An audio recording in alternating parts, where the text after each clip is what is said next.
Hello friends, welcome in heal psycholab. Let's start.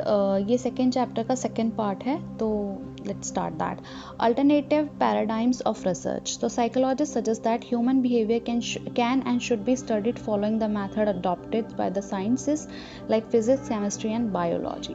तो psychologist का कहना है कि हमें ह्यूमन बिहेवियर वो स्टडी करना चाहिए इस तरीके से, कुछ ऐसे मेथड्स जो पहले ही फिजिक्स, केमिस्ट्री एंड बायो में यूज हुए हैं। So the key assumption of this view that human behavior is predictable, caused by internal and external forces and can be observed, measured and controlled। इसके पीछे का reason क्या है इस assumption का, कि ये माना जाता है कि ह्यूमन बिहेवियर है उसको प्रिडिक्ट किया जा सकता है, क्योंकि वो इंटरनल और एक्सटर्नल फोर्सेस की वजह से हो सकता है। इसको ऑब्जर्व किया जा सकता है, इसको मेजर किया जा सकता है, इसको कंट्रोल किया जा सकता है। So these are the assumptions. So in order to achieve these goals, the discipline of psychology for large part of the 20th century restricted itself to the study of overt behavior। तो कहीं हद तक मतलब 20th century तक जो है इन्होंने अपने आप को रिस्ट्रिक्ट किया कि ओवर्ट बिहेवियर को स्टडी ना किया जाए, मतलब कम से कम स्टडी हुआ। The behaviour that could be observe and measured, it did not focus on personal feelings, experience and meaning etcetera. और इसका रीज़न उन्होंने ये कहा कि क्योंकि जो ऑब्जर्व किया जा सकता है, मेजर किया जा सकता है, उसके पीछे कि हम वो फोकस नहीं करता पर्सनल फीलिंग, एक्सपीरियंस और मीनिंग पे। सो In recent year, the different method known as interpretative has emerged। तो अब इंटरप्रेट करना शुरू कर दिया गया, अब ये एक मेथड यूज होने लगा है। It emphasising understanding over explanation and prediction. तो ये एम्फसाइज करने लगा है ओवर एक्सप्लेनेशन पे और प्रेडिक्शन पे। It takes the stand that in view of complex and variable nature of human behaviour and experience, its method of investigation should be different from the method of investigation of the physical world. तो ये method है investigation का जो different है method of investigation of the physical world से। So the view point emphasise the importance of how human beings given meaning to events.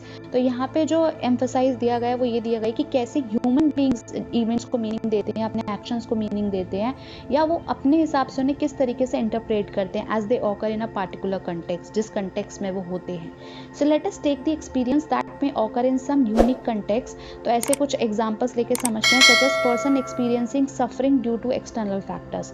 कोई इंसान जो है सफ़र कर रहा है एक्सटर्नल फैक्टर की वजह से। For example people affected by tsunami, earthquake, cyclone, है ना। अब ये रीजंस आपके हाथ में नहीं है, ये हो रहे हैं, ये जो लोग इनसे अफेक्ट हो रहे हैं वो सफरिंग कर रहे हैं बिकॉज जो उनके हाथ में नहीं, दैट्स एक्सटर्नल।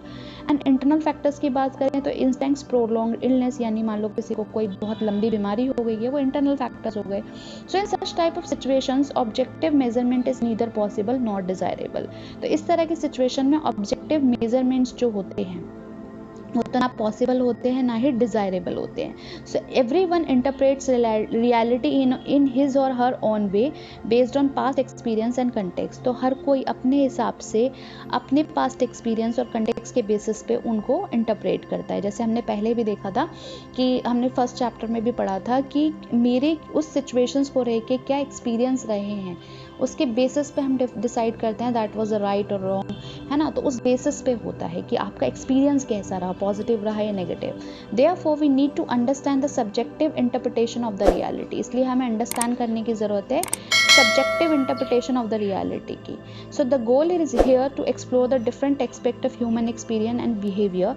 तो ये यहाँ पे जो गोल है वो ये है कि हम इस चैप्टर में एक्सप्लोर कर पाएँ ह्यूमन एक्सपीरियंस और बिहेवियर के एस्पेक्ट्स को without attempting to disturb its natural flow, यानी हम नेचुरल फ्लो को अफेक्ट करे बिना इसको हम स्टडी कर पाएँ। For example an explorer does not know what's he is looking for and how to look for it and what to expect.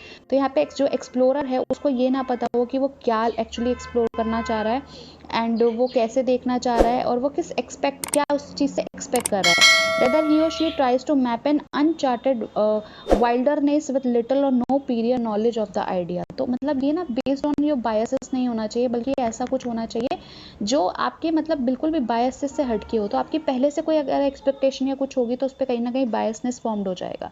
तो वो कह रहा है यहाँ पे कुछ ना हो। एंड हर और his main task is to record detailed description of what is found in a particular context. तो यहाँ पे जो मेन टास्क है वो ये है कि आप डिटेल्ड डिस्क्रिप्शंस, मतलब आप रिकॉर्ड कर सके डिटेल्ड डिस्क्रिप्शन की जो हो रहा है। मतलब आप अपना कुछ ऐड करने से पहले, कुछ ऐड करने की जगह या पहले से ही सोच के कि हमें क्या फाइंड आउट करना है, जो हो रहा है उसे होने दें और उसको जस्ट लिखते जाएं, उसको डिटेल डिस्क्रिप्शन उसकी रिकॉर्ड करते जाएं। Are you getting my point? So both scientific and interpretive tradition are concerned with studying behavior and experience of others. तो दोनों scientific और interpretive traditions है वो दोनों के दोनों कंसर्न करते हैं behavior को स्टडी करने में और experience अदर लोगों के experience जो होते हैं उनको स्टडी करने में. What about our own personal experience and behavior? तो उनका क्या होगा जो हमारे खुद के personal experience and behavior है. As a student of psychology you may ask yourself the question why am I feeling sad? तो जाहिर सी बात है जब आप साइकोलॉजी पढ़ना शुरू करते हैं रीज़न यही होता है साइकोलॉजी पढ़ने का मोस्ट ऑफ द पीपल कि they want to know themselves and the others. So yes you may ask yourself the question why am I feeling sad, मैं इतना सैड फील क्यों कर रहा हूँ. Many times you take a pledge that you will control your diet और devote more time to studies. तो कई बार हम खाते हैं ना कि भाई इस बार से तो पक्का है मैं जो है डाइट कंट्रोल करूंगी या मैं अपना टाइम जो है अब तो मैं पढ़ के ही रहूंगी. But when it actually comes to eating और स्टडिंग यू फॉरगेट दिस. लेकिन जब एक्चुअली जब ये करना होता है तो हम कोई ना कोई बहाना बना के या भूलने की कोशिश करते हैं. You might be wondering why one does not have control over one behaviour. तो ऐसा हम लोग को लगता है ना कि भाई हम क्यों अपने बिहेवियर को कंट्रोल नहीं कर पाते हैं. So should psychology not help you in analysing your on experience thought process and behaviour. तो क्या साइकोलॉजी को आपके एक्सपीरियंस आपके थॉट प्रोसेस और आपके बिहेवियर को एनालिसिस नहीं करना चाहिए. इट सर्टनली शुड, होना तो चाहिए. The psychological inquiry does aim at understanding the self by reflecting on one's own experience and insight.